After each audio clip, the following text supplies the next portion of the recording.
The Lord be with you. A reading from the Holy Gospel according to John. As Jesus passed by, he saw a man blind from birth. He spat on the ground and made clay with the saliva, and smeared the clay on his eyes, and said to him, "Go wash in the Pool of Siloam," which means sent. So he went and washed and came back able to see. His neighbors and those who had seen him earlier as a beggar said, "Isn't this the one who used to sit and beg?" Some said, "It is." But others said, "No, he just looks like him." He said, "I am." They brought the one who was once blind to the Pharisees. Now Jesus had made clay and opened his eyes on a Sabbath. So then the Pharisees also asked him how he was able to see. He said to them, "He put clay on my eyes, and I washed, and now I can see." So some of the Pharisees said, "This man is not from God because he does not keep the Sabbath." But others said, "How can a sinful man do such signs?" And there was a division among them. So they said to the blind man again, "What do you have to say about him, since he opened your eyes?" He said, "He is a prophet." They answered and said to him, "You were born totally in sin, and are you trying to teach us?" Then they threw him out. When Jesus heard that they had thrown him out, he found him and said, "Do you believe in the Son of Man?" He answered and said, "Who is he, sir, that I may believe in him?" Jesus said to him, "You have seen him, and the one speaking with you is he." He said, "I do believe, Lord," and he worshiped him. The Gospel of the Lord. Well, it's another big weekend. It's Oscars weekend, right down the street. It's Oscars weekend. And although I have to admit I'm not all that excited, I don't really care who wins or who loses. I have to admit, though, I love movies. Who doesn't? I don't have as much time as I'd want to watch them anymore, but I love movies. And there have been, a few movies in my life that have really impacted me and influenced me. I remember when I was sometime in high school, I saw a movie that based on one of the main characters, he really gave me a good idea of who I wanted to be or what I wanted to do when I grew up. This character in this movie, he showed me what was possible in life. So I thought to myself, well, if I work hard, if I do well in school, if I get good grades, I can be just like him. And that character was none other than Gordon Gekko from the movie Wall Street. Gordon Gekko. I'm embarrassed a bit to admit that, but it's true. For those of you who don't know who Gordon Gekko is, well, he was the epitome of wealth and power and greed in the 80s, and then he had another movie in 2008, I believe, of the same name or something like that. He even once said in that movie, and notoriously said, greed, for lack of a better word, is good. Greed is good, one of the 7 deadly sins. Well, I wanted to be like him because I wanted to be rich, I wanted to be admired, I wanted to be powerful in a sense. So because of him, because of lots of other factors, I majored in economics at Berkeley in college, and then I got a job at a prestigious firm. Afterwards, climbed the corporate ladder. I made a lot of money, got myself a condo, got myself a Porsche, and I had all these things that I had always wanted, things that money could buy. And for the most part, I was successful. I was successful. But also, I was blind. I was blind. I was blind to what God was calling me to be. I was blind, I thought, to who I was at my core. And as you guys just heard in today's gospel, we read about another blind man. I read the shorter version, I apologize, but I'd still be reading for about 30 more minutes if I read the long version, so you can thank me later. But we meet this blind man, And Jesus heals him of his blindness. Jesus heals this blind man. And who was this blind man? Well, many people all throughout the story, the longer version, we heard a few of them here, but for the most part, everyone in this story tells us who he is. The blind man's first encounter are the disciples of Jesus. And according to the disciples, this blind man, well, he's a sinner. He's a sinner. Because the disciples, they see him and they say, Jesus, this blind man, was he born blind because of his sins or the sins of his parents? They recognize him as a sinner. They define him as a sinner. After that, we hear about his neighbors. His neighbors then tell us who he is. His neighbors say, oh yeah, that's that beggar. He's a beggar. They didn't even know his name. They just saw him sitting on the corner all the time, begging. He was just a beggar to them. And then afterwards, we hear about how the Pharisees define him. The Pharisees see him as a liar. That's all he is. He's a liar, right? Because after he's healed by Jesus, he goes and tells the Pharisees what had happened.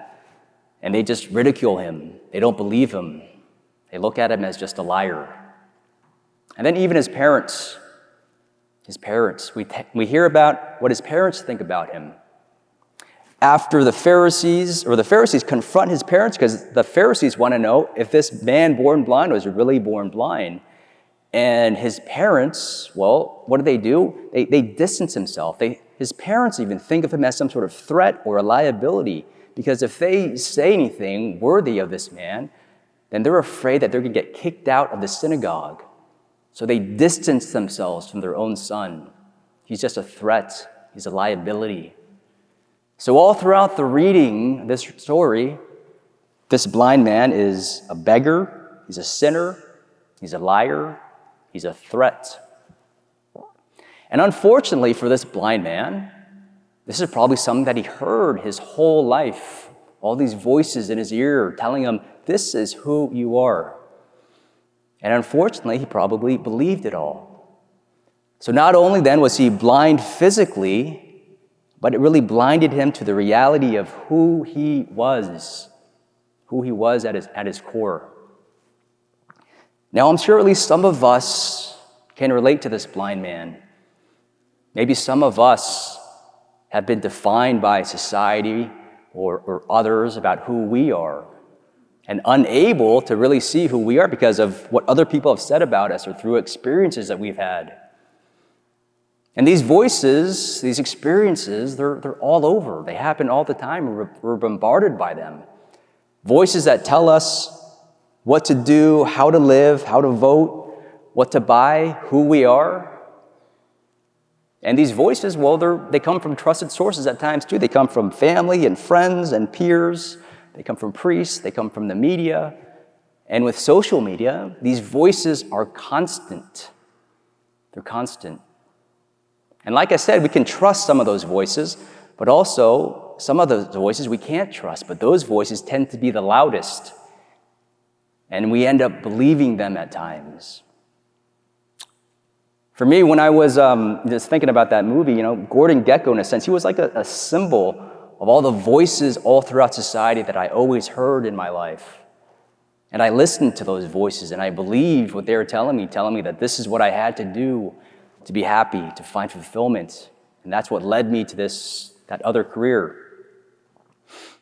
But not only did it lead me to financial success, but at the same time, it left me, unhappy. It left me empty, wanting more, looking for something real. It left me a little bit desperate, left me a little bit depressed and sad, alone. And that's also, I think, where we find the blind man in the beginning of today's gospel. He's in a similar position. That's where we find him today. And then we hear that Jesus passes by. Jesus passes by this blind man, and he heals him. He sees him, and he heals him of this blindness. Not just that physical blindness, but also the blindness in all of its senses, right? The blindness of actually who he was. And he does so in a beautiful way, right? He takes the clay and he rubs it in his eyes. And that's a very powerful image. Jesus walks by, he picks up the dust from the earth and he mixes it with his own being, his saliva, and he rubs it on his eyes. And somehow this awakes something in this person, a distant memory, right? How God the Father himself did the same thing, how he created man. When God the Father, in the first story of creation in Genesis, he takes the dust from the ground and mixes it in with his own being, the breath of his own life, and he forms him. So through this encounter with Jesus, somehow this man remembers who he truly is. He remembers that he's not just a sinner or identified as a sinner or a beggar or a threat or a liar, but he discovers who he truly is. He remembers who he truly is. And St. Paul tells us, what that is in the second reading, when St. Paul beautifully says that we even are children of the light of the Lord, beloved children of God, therefore infinitely valuable. Infinitely valuable. That's his core identity. That's who he truly is. And that's also who we are, of course. It's one of the truths that I continually rediscover, I discover over and over again, and I'm reminded about myself in my own encounters with Jesus, in my own prayer with Jesus. That's what prayer is to a certain extent, right? It's an encounter with Jesus where Jesus can rub mud onto our eyes, where he heals us of our blindness, where he helps us to see who we are.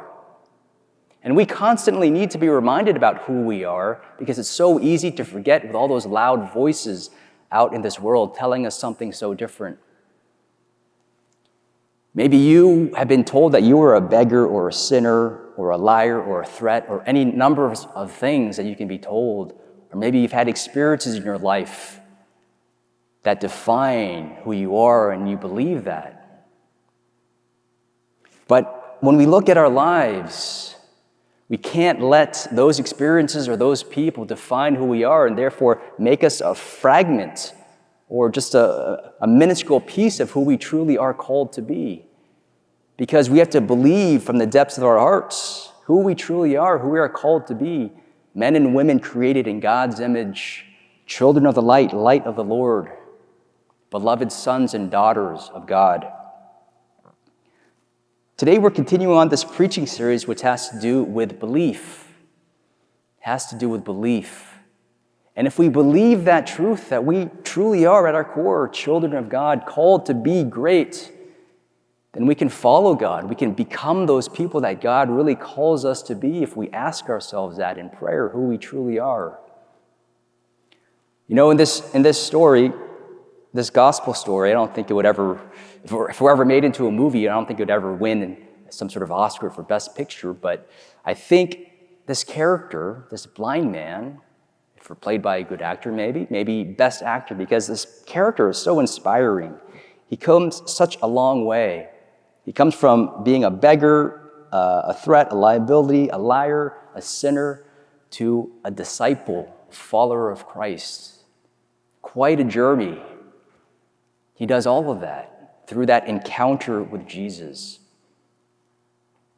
As we continue on this Lenten season, as we continue on the second half of this Lenten season, I think it'd be important if we immerse ourselves in prayer, deepen our prayer, so that we too can have this encounter with Jesus, so we can hear again and again what it is that God calls us to be, who we truly are. And that could be a profound insight, or it could be something new that we discover daily. But I believe that if we do that, if we continue on, then we can see Jesus, we can be healed of our blindness, and we can continually become that person that God calls us to be. Like I said in the beginning, we just finished this wonderful retreat for young adults where they have this chance to encounter Christ, where they had a moment to just pause and reflect and grow. As we continue on this Lenten journey, I invite all of you to do the same before we head into Easter, to pause, to reflect, to remember who you truly are. Light of the Lord, children of God, beloved children of God the Father.